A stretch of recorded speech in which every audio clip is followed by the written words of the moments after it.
Tonight, Special Prosecutor names former Power Minister Kwabena Donkor and 4 others as persons of interest in the Ghana leg of the $1 million Aksa power plant bribery scandal in which former toll boss Asante Berko was convicted in the USA. Kwabena Donkor, Francis Walkson, Kissi Agyebeng, Solomon Ajete Soa, Lendon George Niso Metal, and Bafo Ankuma Robe. Kissi Agyebeng also declares OSP reborn after the Supreme Court saved it from collapse, accusing the Attorney General of a direct plot to kill the office in a direct attack. The evidence has not shown that these unliked persons, including me, engage in obnoxious or untoward conduct. On the contrary, it is a case of simply a preference for other persons to me and the operational directors. Top story is brought to you by Telecel, connecting energies, holy insecticide spray and coil. Enjoy a holy Sleep Shield pension trust into the future with you. So tonight we ask, the OSP is also demanding 2 new powers, a non-conviction based asset recovery and lifestyle audit plus unexplained wealth. When we return from the break, we unpack the details from the OSP's news conference and bring in experts to interrogate the points. See you in a moment.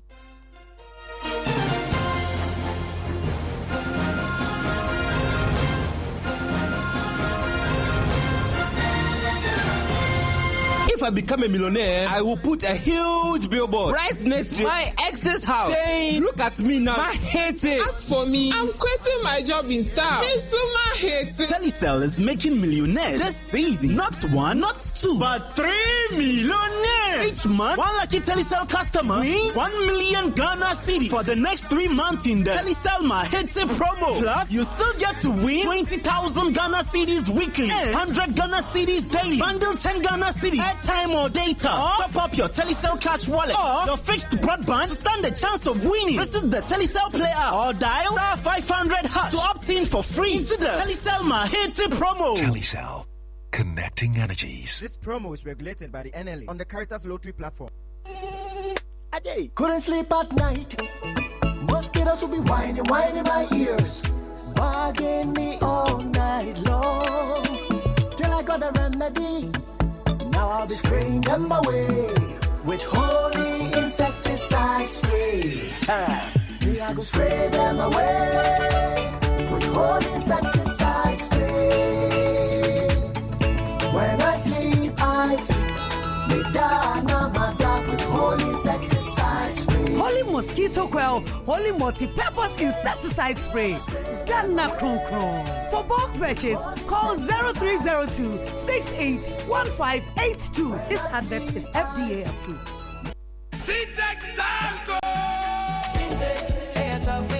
If you want quality, this be where you belong. Hey, tough, hey, strong. Oh, Ghana shout out, sing the song. When the sun they hot, syntax no break. When the rain they fall, still no shake. Builders they choose and plumbers they prove. Any project you they start.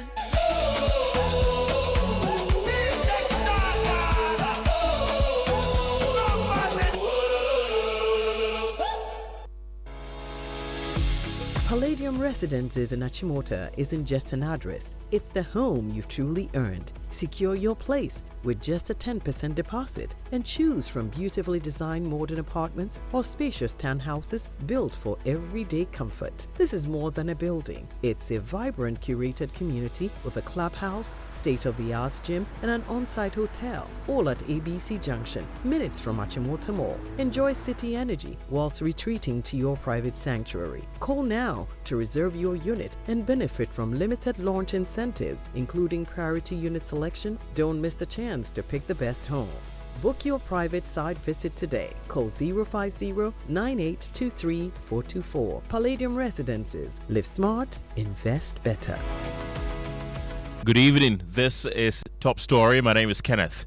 Gyasi. Former Power Minister Kwabena Donkor and 4 others have been named as persons of interest in the Ghana leg of the $1 million Aksa power plant bribery scandal, in which the former tour boss Asante Berko was convicted in the U.S.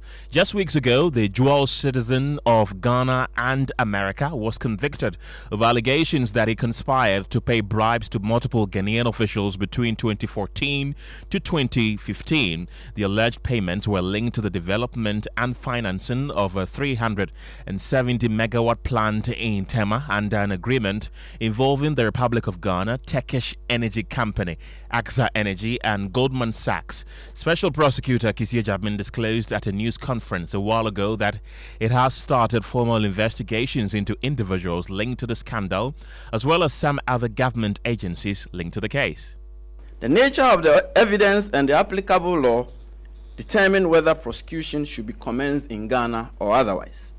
That is to say, the conviction of Asante Berko in the United States does not provide automatic basis for the prosecution of identified persons who acted with him under Ghanaian law. The circumstances of the case are such that the actions of Berko may not necessarily establish culpability in other persons under Ghanaian law.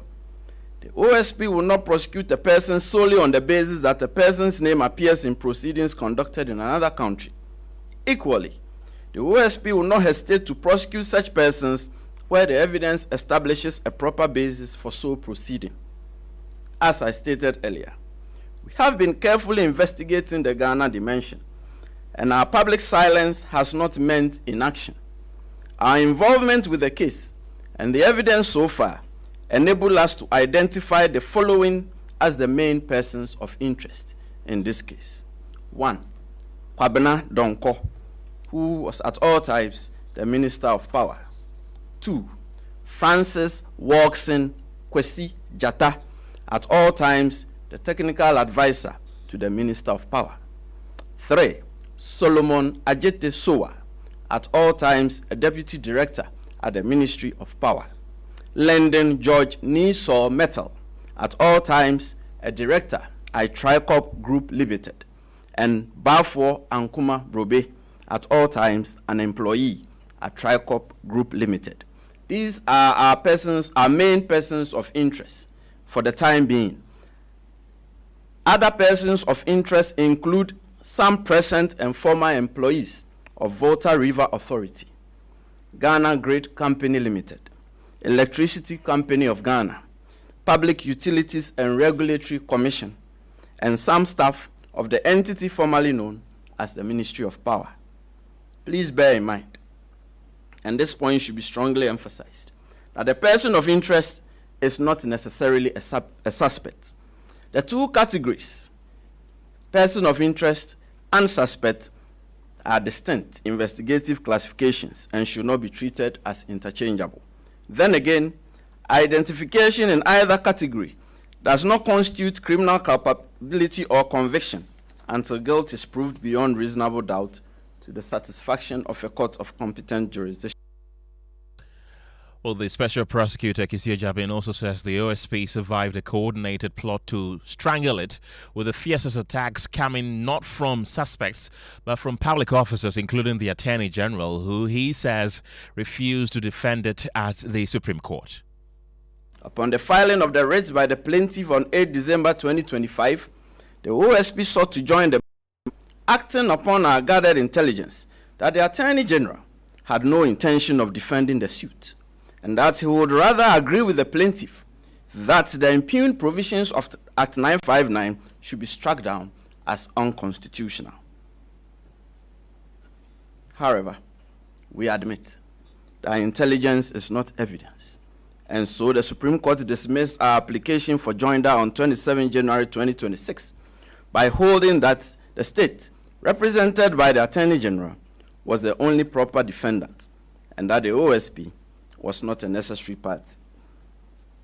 Well, we tried, and the records so reflect that we tried. History may be kind to us for trying to join the suit and not merely sitting back.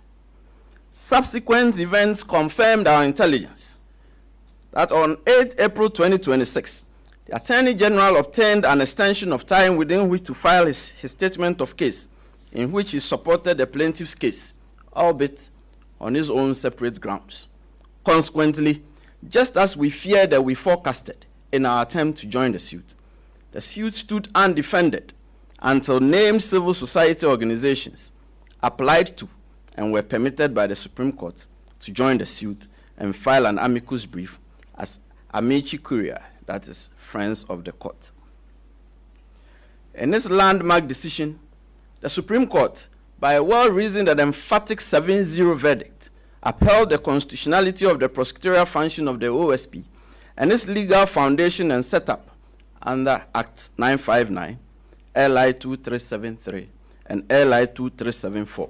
And the Supreme Court expressly overturned the decision of every other court to the contrary. That's the Special Prosecutor, Kissi Agyebeng. Michael Ashale was at that particular press conference earlier and is joining me in the studio with more on this. So, Michael, what else has the OSP been talking about? Well, Kenneth, you heard the OSP talk about the seeming attack even from the Office of the Attorney General. He talks about their stance on the suit at the Supreme Court, where he thought that that was an attempt to try and run down the Office of the Special Prosecutor. He talks about other attacks from other sectors, where he makes mention of the plans from Parliament in itself, from the majority side, to raise a motion to sort of try to scrap the Office of the Special Prosecutor. He says that, well, if you look at it well, these attacks were directed at individuals at the OSP, not about the law or the fundamentals of the Office of the Special Prosecutor, and that he himself and some principal officers were the target, and possibly, and he alleged that there's possibly an attempt to remove him, and some of these people replace them with some other people. We can listen to him. Our introspection leads us to conclude, rather startlingly, but guardedly so, that the coordinated attacks against the OSP to shut it down, or at least render it ineffectual, are largely traceable to what the office stands for and its powers and functions, especially its prosecutorial function, and even more so, its independent power of investigation, the capacity to independently decide who to investigate and what cases to investigate within its mandate. These functions and powers of the OSP represent such a specter of discomfort among some public officers that they would rather see the office abolished. It is always the OSP. Michael Ashale is still with me in the studio. Michael, the Special Prosecutor also said something profound, that this is the rebirth of his office. What did he say? Well, he was making reference to the Supreme Court decision that effectively restored or cleared the doubts about the powers of the OSP to go ahead and prosecute, and not needing another sort of written permission from the Attorney General to go ahead and do some of these cases. He mentioned that while they were waiting, some of these cases had been suspended in some of the courts. This had taken a toll on the credibility of the OSP, and that this new decision from the Supreme Court effectively gives it fresh energy to go and chase after all those people that he thinks that have committed something that the OSP can investigate. And it is upon the decision of the Supreme Court that I declare a rebirth of the OSP. We will show no fear or favor. We will remain resolute in the lawful discharge of our mandate. We will rigorously investigate cases. We will vigorously prosecute cases where the evidence indicates wrongdoing. We will actively recover assets. Well, interestingly, though, the Special Prosecutor is demanding new powers. What are they? Well, Kenneth, he makes mention of the thorny issue of unexplained wealth, right? He talks about it in two spheres, where he thinks that there must be specific laws that one gives the OSP powers to go after individuals who own something but cannot explain where the money comes from. And then there's the other bit of where the OSP can also ask anybody at all to show proof of what they own, whether it's legitimate or not, and that will possibly help to cure a lot of the issues regarding unexplained wealth in the country. He thinks that laws like that will give it some more powers to clamp down on corruption generally in the country? Recognizing that the fight against corruption will persistently be heckled by the pushback of corrupt actors, we have championed and we will continue to champion that the powers of anti-corruption agencies should be enlarged and enhanced, especially in respect of two main indices. First, global anti-corruption best practices indicate that broad-based lifestyle audit, non-conviction-based asset recovery represents the fairest and optimal method of frontally addressing corruption and unexplained wealth. Therefore, we have championed and will continue to champion that institutions like the OSP and the Economic and Organized Crime Office, (EOCO), should be invested with express and effective lifestyle audit, non-conviction-based asset recovery powers to assure that persons show legitimate sources of income sufficient to justify their ownership of property. Therefore, where a person's resources far outstrip his legitimate income, the unexplained portion should be liable to confiscation. This will also be a critical tool to detect fraud and undeclared income for tax purposes. Added to this, conviction after criminal proceedings should not be a condition precedent for asset recovery. Civil proceedings should suffice. Second, we have championed and we will continue to champion the institution of a reverse onus clause of a presumption of corruption tied to lifestyle audit. Therefore, where a person is in possession of property disproportionate to his known legitimate sources of income, he should be deemed to have obtained it through corrupt means unless he proves the contrary. This proposed unexplained wealth mechanism is not a shortcut around justice or a license for arbitrary confiscation. On the contrary, once the appropriate legal threshold is established before a civil court, unreconcilable assets not traced to legitimate sources of income should be liable to confiscation. Kissi Agyebeng is the Special Prosecutor.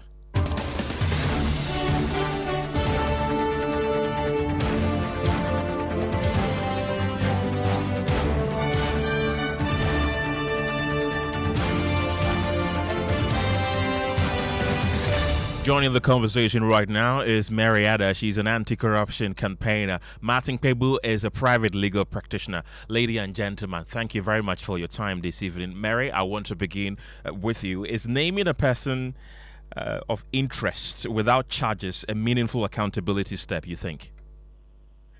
Good evening to you, Kenneth. Good evening to your listeners. I believe in the quest for accountability. Anyone who is in a state public institution or has been before a public officer is a person of interest in any issue that comes up. And as it's correctly been indicated, being a person of interest doesn't make you guilty. And so naming you as a person of interest doesn't discount or take away from you. So it's a good step in the accountability drive, because we've been asking ourselves, so who are these persons who are supposed to have superintended over the issues under consideration when it comes to the ASCA? Now, without a doubt, we know these were the people who were superintending. As to whether it elevates them beyond that, it's an issue that the investigative bodies would bring attention to. Well, the alleged scheme involves officials, even some members of parliament then, or regulators and officials at the Ministry of Power then as well. How deep should the OSP's investigation go now? I think it should be very expansive. He mentions institutions including Gridco and others. So everybody in the value chain who may have at one point dealt with this issue must be investigated or must be called upon to support the process. And it is only therein that we can say that, okay, so these people were not part of it. And remember, investigations are either to confirm, validate, or otherwise. And so it doesn't take away from the process if we expand the net and then at a certain point decide to delink and remove those who may not have played a critical role. It's for their own benefit as well that everybody is looked into, and then the investigations will then determine if the further information needs to be taken on, if the issues need to be dealt into even more deeper. One key thing that the special prosecutor said, that the Attorney General refused to defend the office of the special prosecutor at the Supreme Court. What does that tell you about the government's real appetite for prosecuting the case?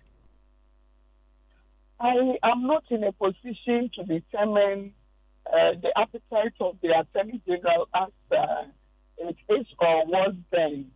The Attorney General decided to take a position.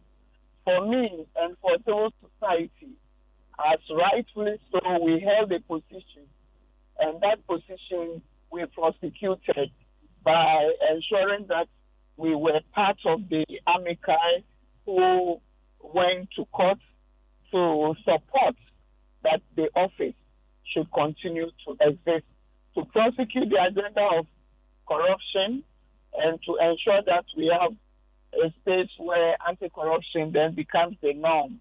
And until such a time that we have different alternatives to what we have now, we believe that what was done is the right thing by civil society.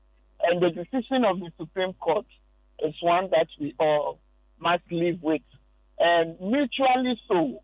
And I like the call of the special prosecutor for work to be done consensuously, collaboratively, and mutually together. Mary, don't go yet. Let me bring in Martin Kwabena. He's a private legal practitioner. Martin, welcome to the program. Now, there have been a number of individuals who have been named as persons of interest, including former Power Minister Kwabena Donkor. How strong is the OSP's case if its investigation is substantially based on evidence gathered and tested in the U.S.? It would go a long way, yes, because, the fact that evidence has already gone through another court and has stood the test of time, that's to put it in colloquially, the fact that evidence was able to meet the criminal standard, that's proved beyond reasonable doubt, then it stands to reason that it would be good for us too. So it's good evidence. It's good evidence that should be able to help our case substantially. Without them, this case was dead. The special prosecutor had suppressed this case for various reasons. He wasn't reporting on it. He read Martin Amidu's damning article. The special prosecutor was suppressing this case. Ask him, when was the last time he reported on this case? He thought it would be one of those cases that he would successfully suppress. But the U.S. authorities are not like him. You can just suppress a case and walk away free. If the OSP eventually finds evidence of bribery, but in one way or the other cannot prove the exact recipient of the money, what other options are available for it to be able to get to the bottom of the case?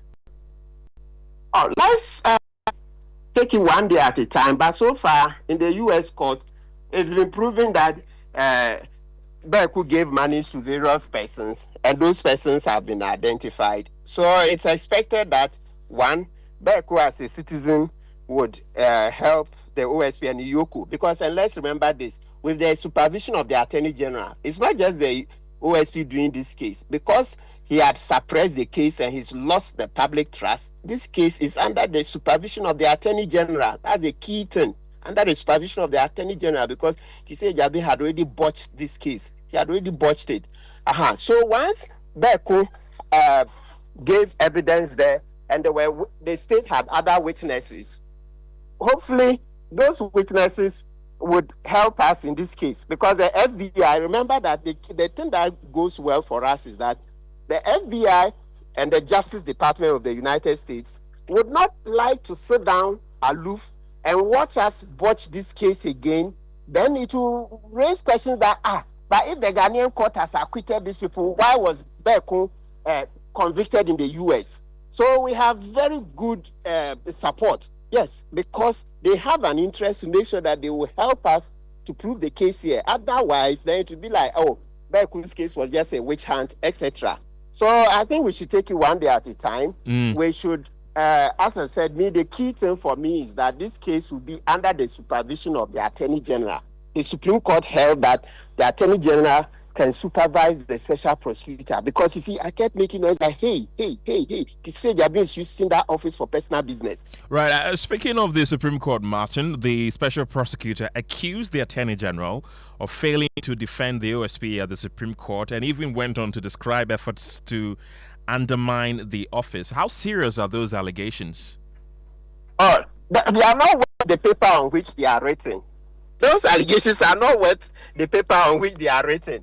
Because so far, in terms of between Kissi Agyebeng and Dr. Ayene works miles ahead of Kissi Agyebeng in terms of reputation and integrity. So far, Kissi is the one we can prove that he was suppressing cases. Cases he came and met, he was hiding them. See Martin Amidu's damning article. Kissi Agyebeng was hiding the cases. That's what I mean by suppressing.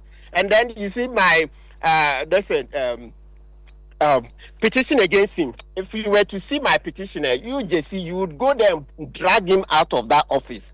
Kissi Agyebeng should never have questioned Ayene's integrity. Hey, look at the kettle calling the pot black. No, that's not something he should have done at all. You see, there is a way to speak. When you have cotton, under your, you don't jump over fire. You stay away. There's a way to use language. You don't come. You see, the most critical part of the Supreme Court decision, he didn't even discuss. And I tell you, the most critical part of the Supreme Court decision is that the power of prosecution belongs exclusively to the Attorney General.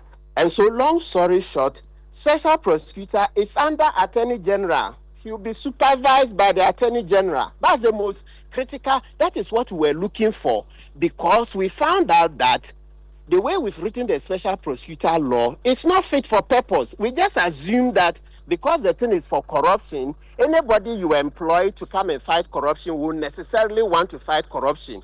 We didn't know that the person can come and want to do business, and he himself will rather aid corruption by allowing Oforiatta to flee, etc. Right, and Martin, don't go yet. Let me bring in Samson Ladi Ayenene. He is also a private legal practitioner. Samson, welcome to the program. The latest development coming from the Office of the Special Prosecutor is that former power minister has been named as a person of interest in the Aksa energy deal. What do you make of it?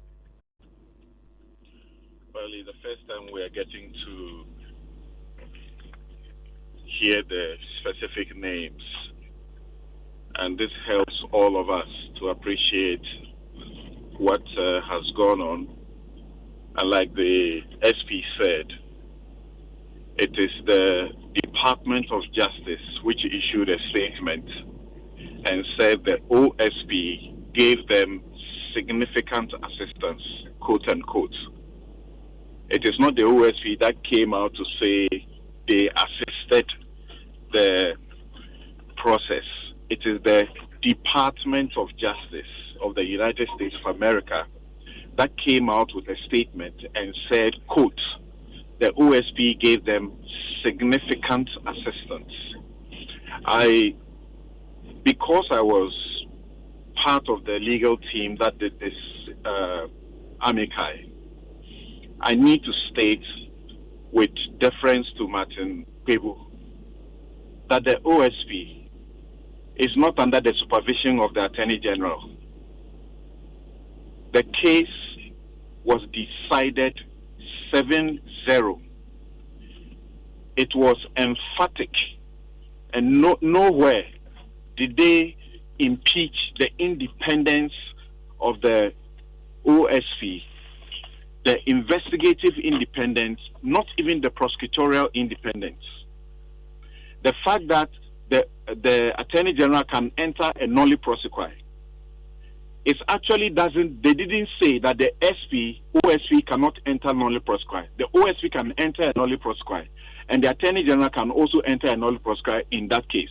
Attorney General can enter a nolle prosequi in any case anybody else is in the realm.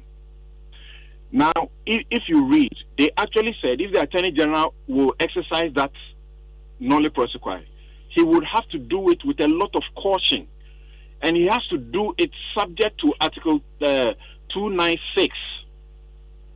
Article 296 says you cannot do anything, exercise a discretion capriciously, whimsically. You cannot exercise a discretion that has no good reason.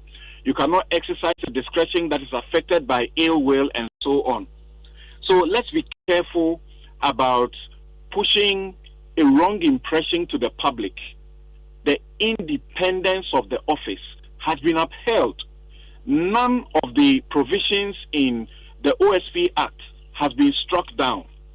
The OSP Act says the office is independent. The Supreme Court upheld that. It cannot get any better than that. And again, I disagree with Martin when he says that the OSP was suppressing the Berko case. Where is the evidence that Martin Amidu has said so? Martin Amidu has said so and said that what? He was reporting on it, reporting the quarterly reports of the Office of the Special Prosecutor. Martin Amidu's regime. There are 2 reports. They are publicly available. Please go and check. Don't let anybody just say anything and get away with it. There are 2 reports. Go and check them. Did Martin Amidu ever report on the Berko case? 0. He never reported on the Berko case. If there is something we may do, we may have to go and investigate if he handed over, in his handing over notes, he mentioned the Berko case that was something he was doing, so that when Kissi came, he would have continued. Kissi Agyebeng has told you that he didn't get a handing over note in which Martin Amidu said that he was investigating Berko.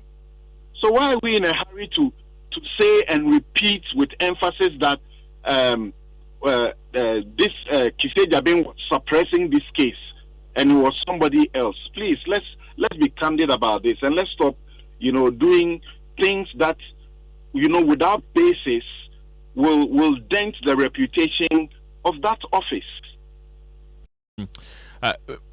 I still have Martin Kpebu on the line. Martin, you've been listening to your colleague, private legal practitioner Samson, make the case that your claim that Kissi Agyebeng had been actively suppressing this case involving Asante Berko is untrue. Gyasi, let's come to the first point. Samson misled the public. Look, Samson, you and I are lawyers. You know that before Kpebu I make a statement, I'll check. Samson, I'm daring you, pull out the Supreme Court judgment and I'll show you 2 places minimum where they said the OSP is not outside the this is supervision of the Attorney General. 2, Bafuboni, I can tell you, check. I mean, I'm also a lawyer. Before you take me on publicly like this, be double sure. I can tell you, pull that judgment, and after this, I'll privately pull the judgment, circle those for you. 2 times where Bafuboni made it clear that the the office is not beyond the supervision of the Attorney General. It's there. 2 times. So before you take on somebody like me, double check. Don't be in a hurry. Don't be in a hurry to just run me down. I'm also being very objective. Look, let's be very careful. This office, I've never said it should be scrapped. No, I've always been in support that it should be maintained, notwithstanding all the things Kissi Agyebeng is done wrong. What I've said is that the law is weak. So it makes the special prosecutor like a tin god. So we should put in more transparency provisions, etc., so that the special prosecutor cannot favor his friends, etc., like Kissi Agyebeng did for Ofori-Atta to flee, and many other cases where he suppressed them. That's a key thing. Samson, that one, you can't defend it. Kissi Agyebeng watch Ofori-Atta flee. There's no amount of... Hello, Martin, do I have you? Ghanaians have seen. He said he saw him go. He said he saw Ofori-Atta go. Samson, there's nothing you can do to convince Ghanaians that Kissi Agyebeng is innocent. He said he saw Ofori-Atta go and he was powerless. When he could have blown the whistle, when he could have called the media, a simple tweet, a simple Facebook one-liner, Ofori-Atta is fleeing and powerless, would have done the trick. So Samson, please slow down. Yes, you may want this. I also support the of 50%. It's just that the law is weak. So when you get a special prosecutor who is a double agent, we are in trouble. And that's the problem we face currently. That is a problem. A double agent who is a special prosecutor, you are finished. Let's all join hands to make the law better, to make the institution better. It's not, you went to Supreme Court. The most important thing the Supreme Court held was that the office can be supervised by the Attorney General. And I'm telling you something, that is there twice over. It's not a small side comment. Open the judgment. You see there on 2 occasions minimum where the Supreme Court said the special prosecutor is subject to the supervision of the Attorney General. It's there. And that's the most important thing the Supreme Court did, to click the wings of Kissi Agyebeng, who are suppressing cases left, right, center. Please. So, Martin, apart from these allegations that you've made, which you say you're going to provide evidence to us, do you feel that there are other cases that the OSP is trying to suppress? Oh, yes. There was another case involving his former client, okay, the NLA case. There was an NLA case. He was representing one of the parties when Martin Amidu was special prosecutor. When Kissi Agyebeng came, the case didn't see the light of day. When Martin Amidu was special prosecutor, Kissi Agyebeng was representing one of the parties. Even Google, Bright Simmons wrote extensively about it. When you Google, Ghana Web is there.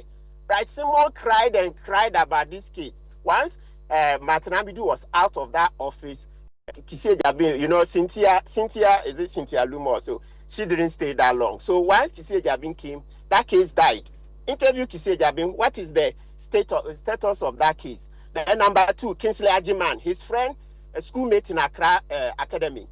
He asked the investigator not to arrest Kissi Agyebeng, because if he did, in October, thereabout 2024, it will ruin the chances of Kissi Agyebeng. And this is a case in which Kissi Agyebeng had bribed, abused the office, okay, giving a private citizen 2 scholarship slots so that citizen would run down Appiah in the Wuntumi case, Appiah in the Dubois case as well. Martin, don't go yet. I'll come back to you. Let me bring in Sami Dako. He is the Director of Strategy at the Office of the Special Prosecutor. He's also joining the conversation right now. Sami, welcome to the program. You are in disagreement with some of the comments that are being made by Martin Kpebu. Not necessarily disagreement, but I'm just sad for this country and also for journalism. You keep on bringing somebody who is so bitter against the special prosecutor in the office on. Each time there is an OSP matter, he's the one you call. And he spewed the same inaccurate information over and over. In his mind, he thinks that if he's able to do that, then people will come against the office or Kissi Agyebeng. He talks about his petition. His petition apparently is full of the same invectives and innuendos he spews on radio and on TV every time against the SP with no evidence. And my disappointment is with joy now, because if you go on the OSP website, sometimes don't allow people who put themselves as loud against those who are speaking with facts.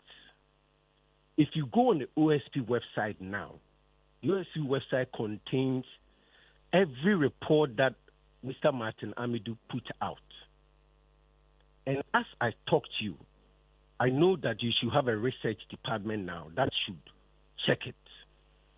So that before you let him go, you should now confirm on yourself by yourself and tell him the cases Martin Amidu listed for the year 2019, 2020, 2021. And report to Ghanaians whether Mr. Martin Amidu listed Asante Berko case on his half-yearly report. The truth is that there is nothing there. There is nothing there. And Mr. Agyebeng has made it very clear as to when this case started. And again, it's not even Mr. Agyebeng who came out to tell the public about the case. It is rather the Department of Justice that told the public about OSP's involvement. When you are dealing with international cooperation, there are certain rules of engagement. So even if you have substantially helped, you don't come out to say it. As I speak to you, there are several engagement OSP is having with foreign law enforcement agencies, but nobody in Ghana knows about it. Because confidential rules when you are dealing with such matters. So if you allow him to just spew inaccurate information with the hope that the more he does, he could attract opprobrium against the office. And out of bitterness, he's always compounding his lies. And then he keep on repeatedly bringing Kenneth and saying that somebody let him go and that people should have, Kissi Agyebeng should have taken a megaphone and shouted to Ghanaians. Listen to this logic. Shouted to Ghanaians to go to the airport and then stop the tire of the plane so that the plane cannot take off. What is this? This is a very serious republic and a serious case. These loose talks don't help. And time again, we have said it. You see, misinformation is a crime. It's a serious crime. And when they are put to straight proof, all they will tell you are innuendos. Today, Mr. Agyebeng is extorting money. Today, Mr. Agyebeng is corrupt. Today, Mr. Agyebeng is this. Today, Mr. Agyebeng... And then he even goes ahead to accuse the special prosecutor of being a double agent. Tomorrow, if he's put to strict test, he will cry and tell all his people who support him and back him behind the scenes to attack the office and say that we are humiliating him, a senior lawyer. A senior lawyer must talk like a senior lawyer. A senior lawyer must keep claims with substance. Right. And leave all these childish talks. How on earth do you accuse a special prosecutor of Ghana of being a double agent because you don't like him? And you like him to another person and say somebody has whatever gravitas against the SP? Please. This is where you don't have to go to. When we start comparing people, Mr. Agyebeng has made it very clear. It is one republic. We are all fighting for one republic. And the more we allow people like Martin Pebu to divide us and to confuse citizens, the more we are allowing the bad guys to get away with it. Attorney General to Special Prosecutor from Yoko to OSP, we can all work together. We are all doing the same thing, except that we all have mandates that overlap and distinct. The OSP's mandate is very clear, corruption and corruption related, which means that at every time we must first prove corruption. Sami, let me come in here. So right now you've named a number of individuals as persons of interest. Have they formally been informed of their status, right? Sorry, I didn't hear what you were saying. Because I was the Office of the Special Prosecutor has now named a number of individuals, including former Power Minister Kwabena Donkor, as persons of interest in this particular case. Have they formally been notified? Your line is very faint. Forgive me. Can you hear me, sir? Yeah. Your line is very faint. Forgive me. Yes. Let's try one more time. I'm saying that the persons who have been named as persons of interest, have they formally been notified of their status? Well, the matter is under investigation. At the moment, the information that we wanted to tell the public is what we have put out there, which is that we have not been sitting idle. The OSP has been working, even when we were put on ice for nearly 5 months. We have been working. And so the Special Prosecutor told the public that we were not sitting idle, that all this while we were working on the case. And that because we work with the FBI on this case, there are some information that we have. And let me correct something that Martin Pebu put out there. Now let me add, the senior lawyer Martin Pebu put out there that it has been established in American court. It has been established in American court. It has been admitted. He didn't know what he was talking about. If you know the Asante Berko case and what transpired in the U.S., you will know exactly why Asante Berko was convicted. He was convicted primarily on two things. That his own email, where he was keeping his own ledger and saying, I gave this to this, I gave that to that. Plus, now I'm giving out too much that I shouldn't give out. Plus, let me put the word secret witness that the OSP had to secure for him to testify because he worked with Asante Berko. Now, when you have such evidence and you put it before a jury, the man has fallen on his own sword, as we say. There are email trails to show that you are accounting, and then the person is confirming that yes, you are accounting. It's easier. The fact that he said, I gave money to, say, Evans Mensah of Joy, does not mean that in the American court it was proven that he gave money to Evans Mensah, because the American court, they never called Evans Mensah, they never adduced evidence on the money he gave to Evans Mensah. But you find in American court that there's an allegation, not from him, but through his ledger, that he gave money to Evans Mensah.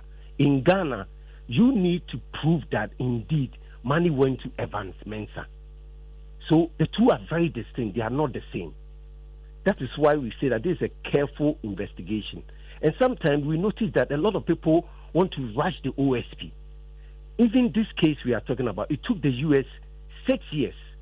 Extradition alone of Asante Berko from the United Kingdom to the United States. The two countries are friends, and they work faster. It took them 1 year, 8 months. Now, when you talk about SML and say Kenneth, people just want it to be done in a quick, like in 2 months and the rest. Or the SML case, people said OSP delayed and all that. SML case is more complex than Asante Berko case. We have handled it and we know. And even in Asante Berko case, it took the FBI, who have all the logistics and resources in the world, 6 years. And SML, we did it under 2 years. And so we put a lot of burden on Ghanaian investigators and prosecutors to rush on work. We understand that there's a growing impatience because people feel and think, and they even say they know that there's corruption all over and all that. But the mere fact that you think and feel and know is not the same as finding the direct evidence that you need. And that's why the Special Prosecutor has said that, and we have always been championing this. And I know that we have championed this from the one that he took office, that it's time that Ghana brings in the relevant laws, the unexplained wealth order, and the reverse burden. Right, Sami. So the Deputy Attorney General says preferably Yoko should be the ones leading this investigation. Now the OSP says it is also conducting an investigation into this case. So is the OSP collaborating with Yoko with these investigations, or all the various institutions are independently conducting their own investigations into this matter? Thank you. Sometimes I feel like it's how we also report. If you go and interview the Deputy Attorney General and he says that he prefers Yoko to work, don't forget that if you go on Attorney General's website, the institutions that are listed as institutions that are under the Attorney General, you will find Yoko there. So you should know that the AG works a lot with Yoko, works a lot with BNI, works a lot with police and all that. And so if he says that he's seen a bit of money laundering and all that, so he wants Yoko to investigate, that is what he has said.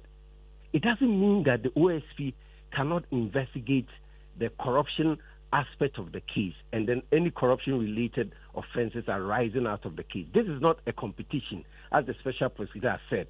No one is fighting any other institution. And I'm sad that the thing you put on it is as if the OSP is clashing with Attorney General. Never. The SP never did that, and that's why it's an innuendo you are picking from a statement. I am not picking it, Sami. I'm not picking any innuendos. I asked you a question. Does that mean that both of you are collaborating, or you are conducting your investigation separately?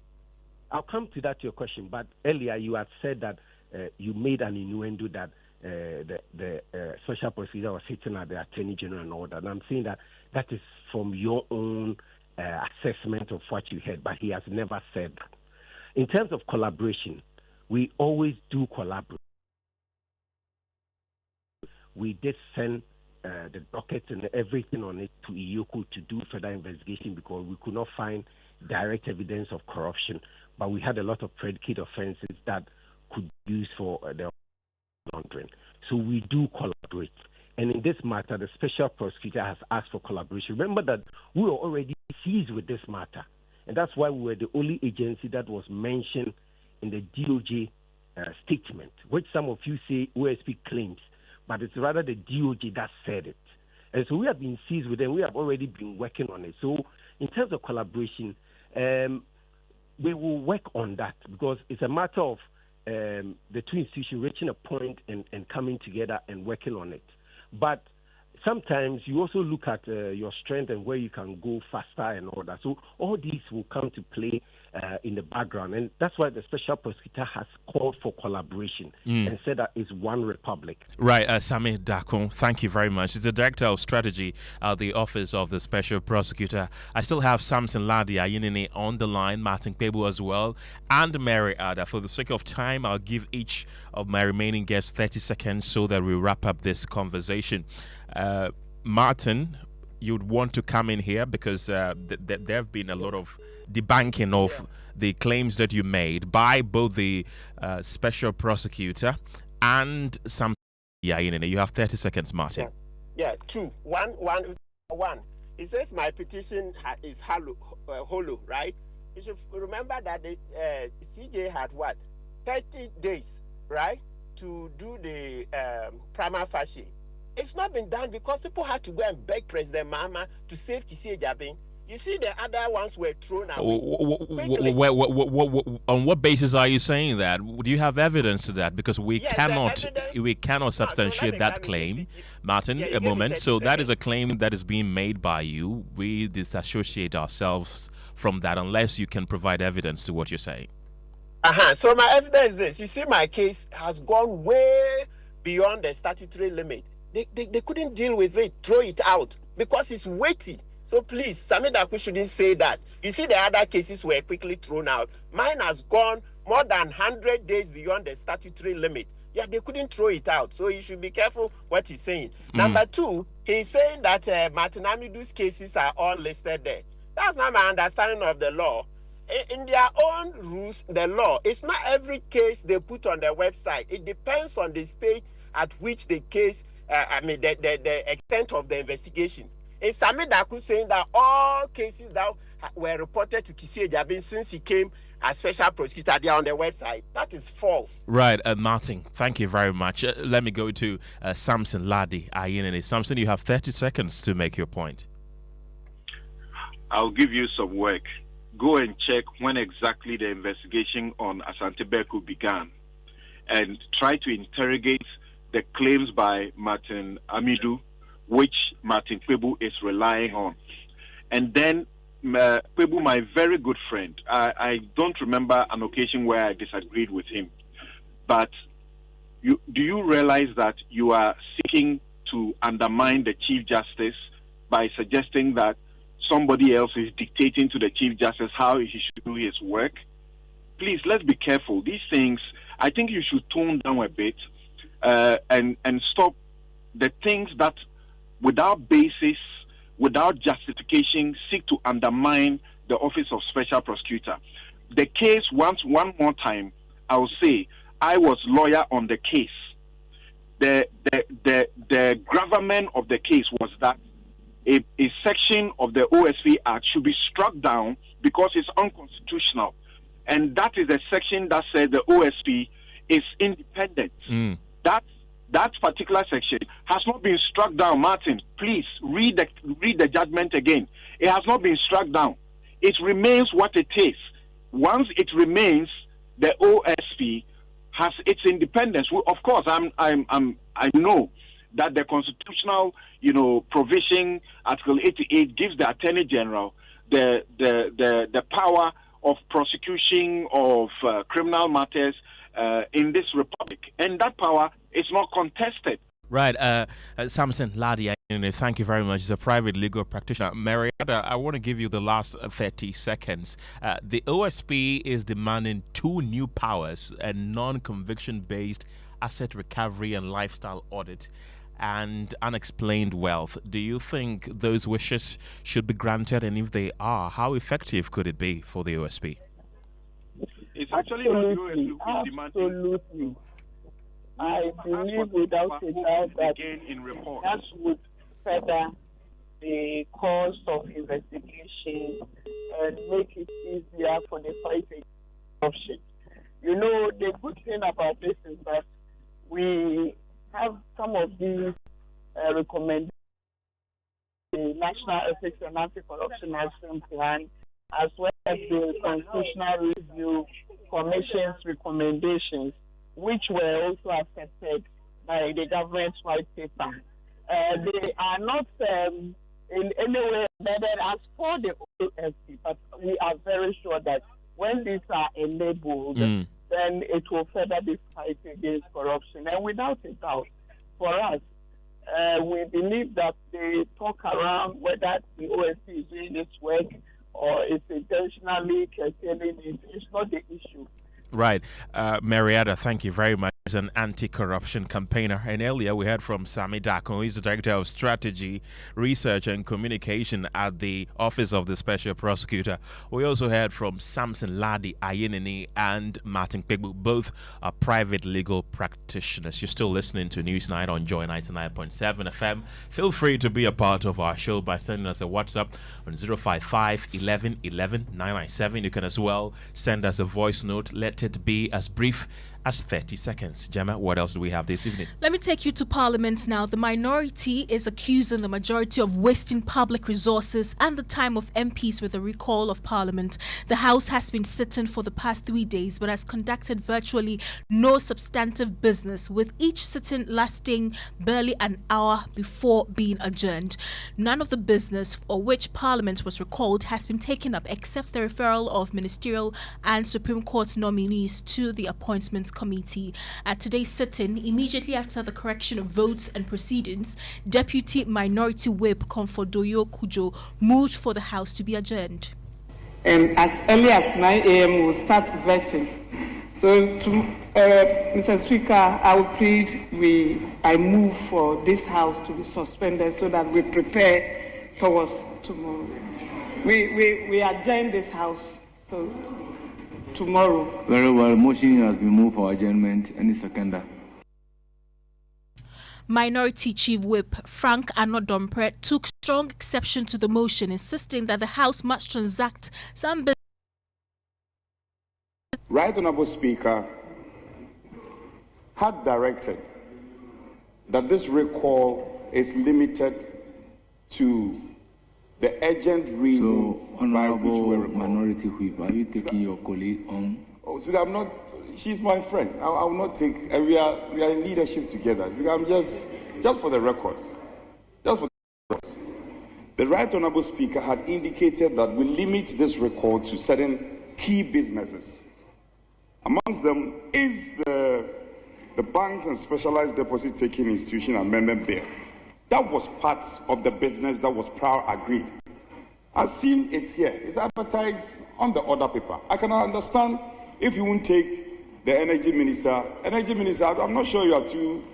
They find you as a friendly friend because your bill is not going to be taken. But that is just by the way. The Bank of Ghana bill is part of the essential businesses to be. Your first correspondent, Kweku Asante, joins me with more from Parliament. Kweku, after the House was adjourned, the minority spoke to journalists about their concerns. What exactly did they say? Well, Dr. Kabiru Abdul Tiamahama, the Member of Parliament for Wali Wali, made the point on behalf of the minority. In fact, at the time he was speaking, the minority MPs who were on the floor at the time were all behind him, including the Deputy Minority Whip, Jerry Ahmed Shaib. Their contention is that their time has been completely wasted. The idea that they've come to Parliament for 3 days and no business has been transacted on the floor is an anathema, and the public resources for which is being expended on keeping Parliament running within this recess has just been wasted. And if the government is not going to get serious, according to him, in getting their businesses transacted, then they must all be sent home. Listen to him. The Speaker, in thought, rudely recalled us from our recess, where we were engaging with our constituents as part of our civic and parliamentary responsibility to the people of Ghana. We were to come back basically to do 3 things. 1, to consider and possibly approve the Depositors Protection Amendment Bill, which was one of the reasons why the Speaker recalled us back to attend to. The second thing was to consider the nominees of ministers of state. And the third one was to consider the nominees appointed to the Supreme Court of the Republic of Ghana. These were the three main businesses, even though we in the minority had other businesses of equal importance, i.e., a motion filed by the minority to investigate the losses that have been occasioned by Gold Board. The Speaker was very clear when we met on the first day, on Monday, that he wanted to limit the business of the House to those matters that necessitated the recall of Parliament. We reluctantly agree with the Speaker. Kwaku, the majority also responded to these claims by the minority. What did they say? Yeah, Comfort Doyo Kujo, who was actually the one who moved the motion to adjourn proceedings today, also spoke on the same podium at the news conference just at the full year of Parliament.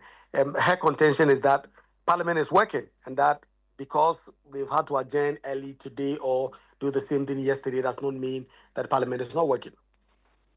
We call the House to come and sit and work. Working. So why are they complaining? There is a series of committees, meetings, and other things concerning the vetting of the two ministers and then the judges. What to know is if we don't record this House and they vet the ministers, there will be nobody to approve them to go back to their state ministries to work on the budget. So that's the main reason why we. Tomorrow is not because minority were complaining too much, like they will start the vetting yesterday. We approve them today. Then tomorrow we do 2 or 3 businesses. Friday is we are joining early to join Speaker at the Kumasi Sports Stadium. Koko, we've heard from the minority and the majority, but what exactly has Parliament accomplished since it was recalled 3 days ago?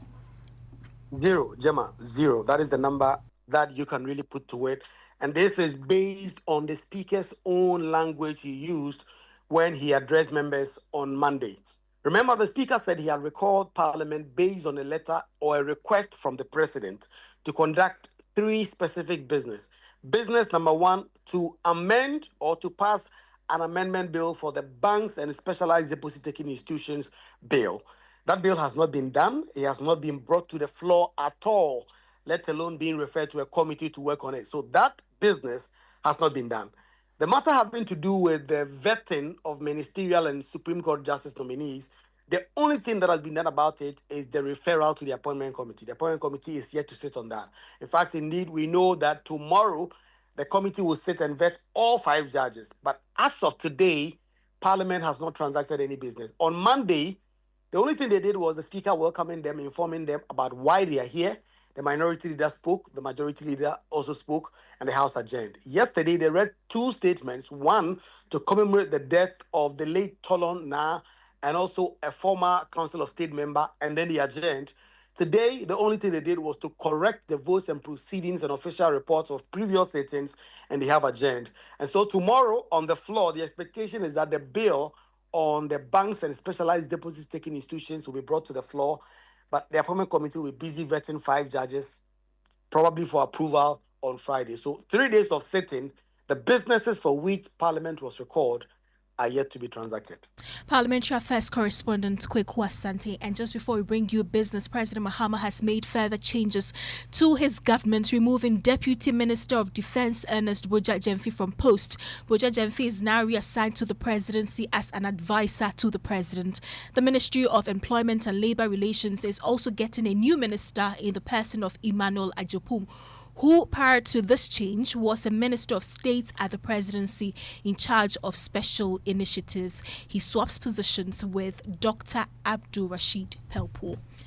Let's do business now. George, your face here, George. Interesting movement.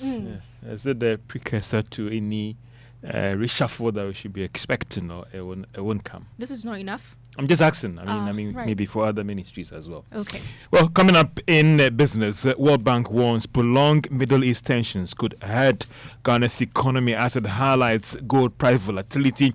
and energy as well as cocoa as a major concern.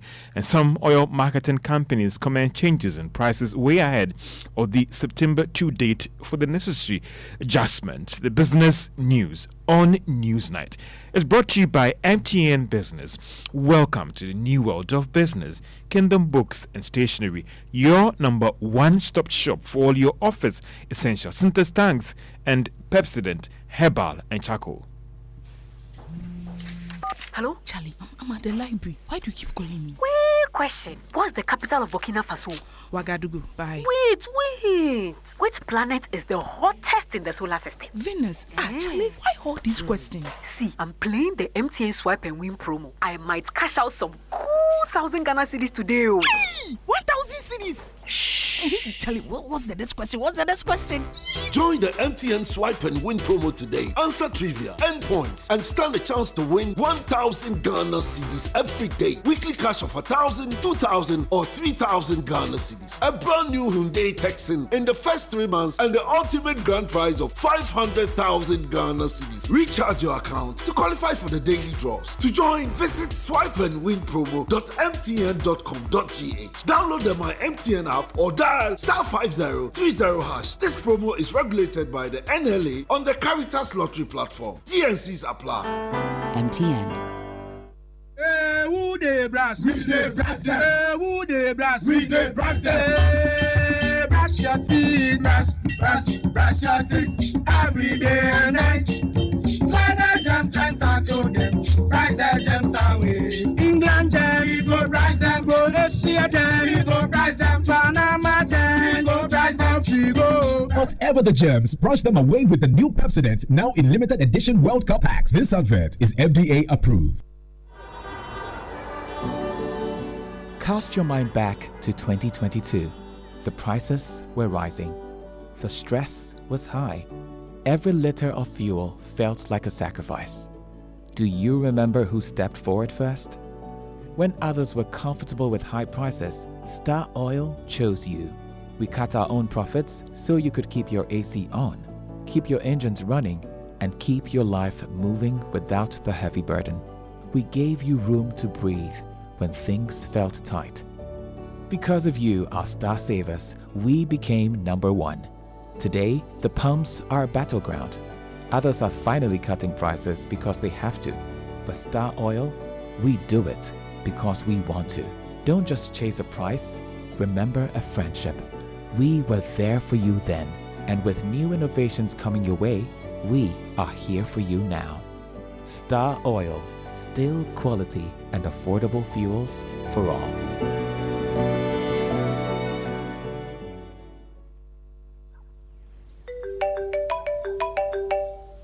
Hello, good afternoon. I am calling from your bank. We are currently experiencing a system downtime, so we need to secure your account. Please, can you confirm your account number and your login details so we can restore access immediately? Yes, your username and password, just to verify. Beware of fraudsters. Your bank will never ask for your login details, PIN or password over the phone. Shine your eye. Spot the fraud. Stop the fraud. This message is brought to you by the Ghana Association of Banks. If you spot the fraud, you go fit to stop the fraud. Make you know that it's God. Introducing Ghana's leading pay-as-you-copy photocopier leasing company. Lease an A4, A3, heavy-duty or production machine and pay for only the copies made, or design your own payment plan. Simple and tietia. That's not all. Incredibly, toners, repairs, maintenance, follow-me printing, centralized tracking all come free of charge. Remember, financial prudence is the name of the game. Folks, forget about the expensive gimmicks and be smart. Join the hundreds of satisfied clients across all the 16 regions and every sector of the economy and save over 60% of your printing costs. Visit us at www.valexlease.com or call 0244-644048. Be prudent and lease a copier. Terms and conditions apply. Valex Lease is a wholly owned Ghanaian company. Valex Lease, affordable document management solutions. Cover everything will cover. You and all you love.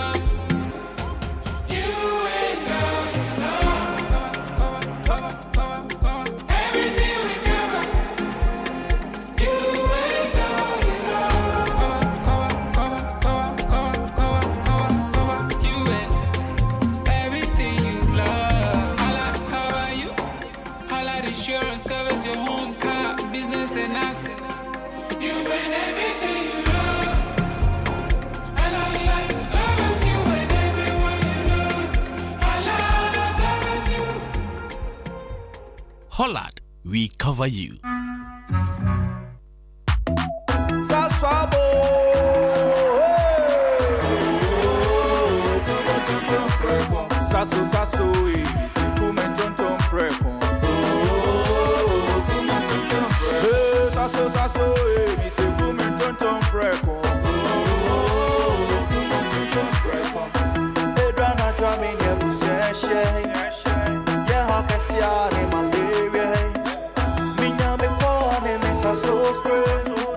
Every mosquito standing run away. Oh, come on, tonton preko. Sasso, me say come on, tonton preko. Oh, come on, tonton preko. Sasso, come tonton preko. Nani shamne die demo stronko. This advert is FDA approved.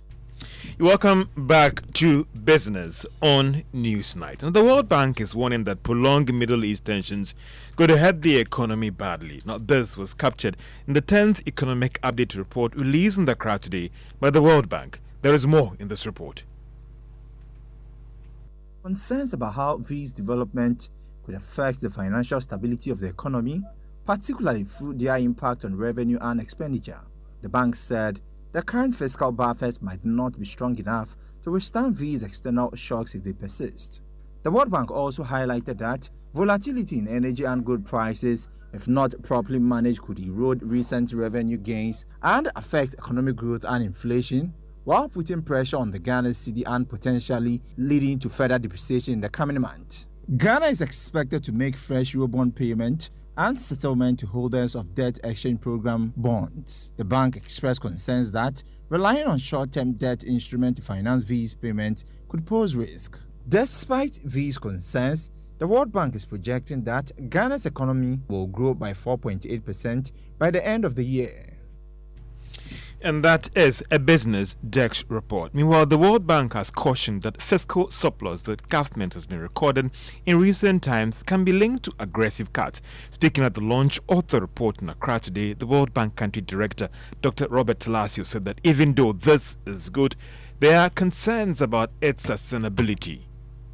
The fiscal surplus was achieved largely through expenditure compression. Capital spending was 38% below budget, which is not a sustainable path to growth and development. The report offers a clear message. Sustained fiscal consolidation over the medium term will require strengthening revenue mobilization. Domestic revenue mobilization has been a challenge for Ghana for a very long time. Dr. Robert Talasio is the country director for the World Bank. Now, some oil marketing companies have started reviewing prices of petroleum products at the pumps. Now, this is far ahead of the first pricing window for September 2, that is 2026. Star Oil, for instance, has dropped the price of diesel from 16 Ghana cedis 97 pesos to 16 Ghana cedis 47 pesos. Now, that Star Oil in the post on social media, the review reflects changes in the world price of that of diesel, as well as the city's recent appreciation of the Ghana cedi against the dollar. Now, other product, that is petrol and LPG, stayed unchanged. The development reinforces the fact that some of the oil marketing companies have switched to that weekly review to daily price adjustments at the pumps. Now, economist Dr. Dosu Sarkodie is pushing for aggressive review of revenue mobilization to help maintain the current low debt levels. Now, this follows concerns that Ghana could get back to high debt levels as government considers borrowing more to finance critical infrastructure projects. Dr. Sarkodie said it's critical that government goes this way to help manage the expected challenge. For the development of Ghana's public debt. Number one is the budget deficit. It accounts for about 48% of our debt. So the larger the gap between revenue and expenditure, the more it will contribute to our debt. So we have to manage the budget deficit, the gap between revenue and expenditure. And that's why as CPS, we have always advocated for aggressive revenue mobilization, because if you keep your revenue constant and you keep cutting your expenditure, you are rather depriving your citizens certain projects like roads. The next contributor to Ghana's public development is the exchange rate, which is about 29%. And now today, thank God, our exchange rate is a bit stable, it's relatively stable. If we can continue with that, it will help us. The third contributor or driver of public debt is the off-budget borrowing. And that is economist Dr. Edu Owusu Sarkodie. Now, Prudential Life Insurance Ghana has launched a digital financial literacy program targeting 20,000 Ghanaians aimed at improving personal finances and strengthening business decision-making. Speaking at the launch, Chief Executive of Prudential Life Insurance Ghana, Jen Mengo, says the initiative is also expected to drive positive financial behavior among young people and entrepreneurs. Prudential Life Insurance Ghana and Prudence Foundation remain steadfast in our commitment to empowering individuals and strengthening communities through financial education. As we embark on this exciting journey together, I encourage all our partners and stakeholders to continue supporting efforts that promote financial literacy and inclusion across the country. Together, we can help create a future where every Ghanaian understands the fundamentals of financial management. Jen Mengel is Chief Executive of Prudential Life Insurance Ghana. And that's all for business on Newsnight. Back to you, Gemma and Kenneth. And I understand you're still training for the invitational. Yes, football. Football? I am playing football. Have you seen my calf? Let me show it to you. Like seriously? And that is what is used to measure. Yeah. Oh. Okay. Don't worry. You see me on the pitch. The evidence is at the Legon Stadium this weekend, right? No problem. To see what you can do. Daddy K knows that I can do the magic. See, there's a saying that I've grown it from. Yeah. So let the time get there, and we'll see whether she will be able to. Bringing all the cameras there for everybody to see. Let's do sports now. Daddy K. Gemma, please just stay away from our team. We need to win. We need to win. But you the draw. Win with me. I don't think that's possible. But prayer still works. The draw for the football competition for this weekend's Joy Sports Invitational was done earlier this morning. And remember, it's just 3 days to the competition. It's on Saturday, 5 a.m. at the University of Ghana Stadium, Legon. Let's hear from some of the participants after the draw was made earlier today. Virtual Security Africa. Virtual Security Africa. Yes, we are coming to provide security, isn't it? Yes, you see I'm wearing black, killing everybody. So we are getting ready. I think all the teams here, all the companies here, we are all excited about this opportunity. But as I said, we are killing everybody. We are killing everybody. Let me hear from Piwak. Piwak is there. I've already spoken to Votakati and Ayuda. Let me hear from Piwak. They are defending champions. What are you doing to defend your title? Okay, I think for the first time that we came, that was last 2 years. We didn't do much, and last year we came prepared and we won, and we know that this year we are coming to win again. There are companies who are competing. Best Education Services. Hello. Hi. So, as our name sounds, we are Best Education Services Limited, and we are best in everything we do. We don't want to talk much. Our performance will just speak for us. Thank you very much. You heard some of the participants from this weekend's Joy Sports Invitational. As we said, the draw has been done, so the parents have been made, and the excitement, the closer the competition gets to us, the more the excitement builds up. But to some transfer news now, and Liverpool have initiated talks with Crystal Palace to sign their winger Ismail Assar, the Senegalese international, and also Chelsea forward Nicholas Jackson is closing in on a move away from the club to Aston Villa. Talks between the two clubs are advancing, and it looks like Nicholas Jackson will not be a Chelsea player by the end of the transfer window. And that brings an end to sports. Back to you guys. Thank you very much, Danny K. Let's take you to other stories. Ghana's diplomatic row with South Africa could escalate in the coming weeks after the Ministry of Foreign Affairs declined a 20 million Ghana cedis donation offered by MTN to support Ghanaian victims of the recent xenophobic attacks in South Africa. In a statement, the Ministry of Foreign Affairs said it had become aware of media reports suggesting that MTN was preparing to donate funds to Ghanaians affected by the attacks. Prior to this, the Foreign Affairs Minister Samuel Okudzeto-Ablakwa had acknowledged receiving corporate support from some institutions to assist the returnees. We'll bring you details of the statement shortly, but first, listen to this. To thank the National Health Insurance Authority for providing free health insurance registration for all our evacuees upon arrival. I would like to particularly commend the CEO of Airtel Tigo, who has been with us every single day during this evacuation, providing free chips, free airtime, free data, and now offering job opportunities for qualified Ghanaians returning. Speaking on PM Express, the business edition with George Uafe, board chair of MTN Ghana, Ishmael Yamson, explained why the telecoms giant had delayed in assisting the Ghanaian returnees. Discussions many times with the sector minister. So it's not that we do not want to do it. It's not that we don't care. It's not that we don't have empathy. But we think that we need to do it in a more different, more permanent way that will allow these people to rebuild their lives when they are back in Ghana. So those arrangements have already been made. Those arrangements have already been made. And when would that be advanced towards people? I've been asked this question, you're asking me a number of times, and I know that sometimes when you are big, your internal bureaucracy can also delay a few things. But we have not forgotten. We will do it. We will do it in a big way. We will do it in a way that will make more meaning. Because, look, George, it will be nice, very nice.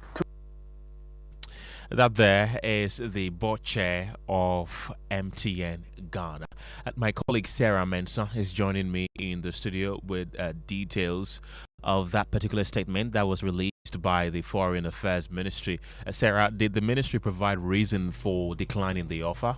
Yes, Ken, they did. So in its statement, the Ministry of Foreign Affairs says it has become aware of media reports suggesting that MTN Ghana is preparing to donate 20 million Ghana cedis for Ghanaians victims of the recent xenophobic attacks in South Africa. The media publications seem to attribute the announcement of its intended 20 million Ghana cedis donation to an interview granted by the highly regarded MTN board chairman, Dr. Ishmael Yamson. The government of Ghana commends MTN for the offer, but respectfully declined. The Ministry of Foreign Affairs reaffirms that the Mahama administration has made adequate provisions for ongoing evacuations and reintegration of Ghanaians and is therefore unable to accept this offer. Thank you very much, Sarah. Let's go to the phone line and speak to Nana Asafo. He is the deputy ranking on the Foreign Affairs Committee. Has filed an RTI request demanding full disclosure on how much a government spent on evacuation or evacuating Ghanaians from South Africa. Welcome to News 9. I want to first take your reaction to the decline.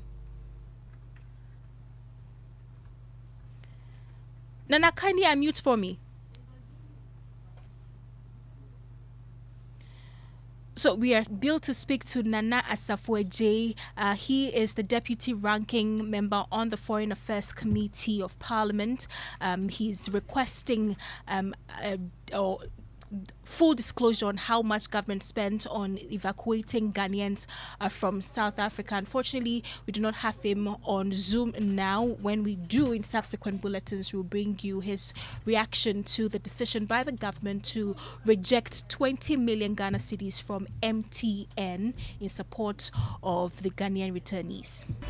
Anoma koliwa koliwa koliwa anoma koliwa anoma koliwa koliwa koliwa anoma koliwa anoma koliwa koliwa koliwa anoma koliwa anoma koliwa koliwa koliwa anoma koliwa anoma koliwa koliwa. It's now time for your say, the messages you've been sharing to our WhatsApp console. This is Sam Bannerman in the USA. He says Martin Kpebu has to tone down on representing his case. He always sounds bitter when it comes to the office of the Special Prosecutor. And this one says, tell the man in the studio that I beg to differ. All cases are not the same. Evidence vary. There are some cases that the evidence is clear, and if the OSP says they are investigating and it has lasted for years, it means the Special Prosecutor is entangled with the criminals. Musa Batua in Aswasa says, Sami, as the official spokesperson for the Office of the Special Prosecutor, you need to control your emotions and be prepared to handle all kinds of criticism. Martin Kwabena has the right to express his views. If his claims are inaccurate, your duty is to calmly clarify them with facts rather than resorting to personal attacks. And this one from Ray in Ashalibutre, he says, I support the comment from Sami from the Office of the Special Prosecutor. We all know where Martin Kwabena stands when it comes to the OSP. When it comes to the matters of the OSP, please invite other persons, not Martin. And Nana Jamra from Dansuman Estates says, Martin Kwabena is a disgrace. He has been exposed now. And this one also from Nana Ekuyamwa Boatin says, Kenyans should disregard this blatant lies and propaganda from the loudmouth Sami Jenfi. He thought by spewing vile allegations against the minority leader Alexander Afenyomarkin, he will be gagged. But Afenyomarkin is still on fire. He will keep on exposing the lies. Let's now bring you some of the voice messages you've been sharing to our WhatsApp platform. Good evening. In my opinion, I think this record of parliament is financial loss to the state. My name is Kenneth from Florida. Good evening, Joy FM. My name is August Kobla Kotoka Dovlo from Keta, Wuta region, the Tekope. I want to advise the minority at the Parliament House that their laws, their objections, or their carrying is baseless. They can frustrate this NDC government leading by Mahama. They can never frustrate us. They will never. They can never come back to power. I want to advise them. Yes, my name is August Koblako Tokadovlo from Security Intelligence from Qatar. So they cannot do anything. They cannot frustrate this Mahama government. They cannot do FOCO. We are focused. We are focused on the citizen and the well-being of the citizen of the Ghana. Thank you very much, Joy FM. Bye bye. Those are some of the messages you've been sharing to our WhatsApp console. Thank you very much. And that's it for News 9 this evening. My name is Kenneth. Gyasi. Mine is Gemma, Appiah. And don't forget to do the two this evening. Brush your teeth day and night with Pepsodent. Right after News 9, though, is Strong and Sassy. And our Kofa is here, looking strong and sassy. Yeah, Kofa, what's happening? I like your skirt. You get that right. Thank you so much. Yes, I will be taking photos of my skirt later on, guys. Anyway, so we're having the part 2 of our conversation, the one we had last week, where we gave the platform to our Gen Zers to let us into their space and into their world, how they think and all of that. So today we're flipping the coin and we're having our millennials join in the conversation to also share their perspective and their thoughts as well. So that's what we're doing